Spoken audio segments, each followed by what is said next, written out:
Langi la lon kum ki kun sa rong au ria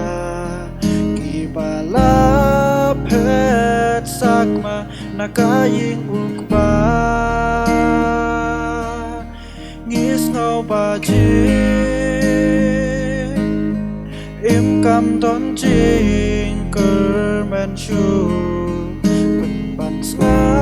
ngap ki kentin ba ji su ya thu nga it ya pi nga dang ya it ya pi what do jingle man la jingin nan nai happy ka jing pen ni nga it ya pi nga dang ya it ya pi compare la bun sin pi la ra jing it na nga te pin che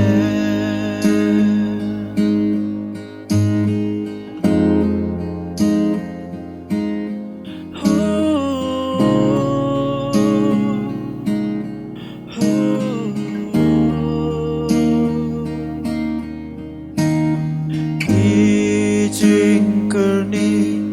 ya jing im te kendri ki pendo no ya jing snolem ha po jongi keleng perte ngi wat kilat ban yo lat ha ba ngi pai shu jesu yang kenta nga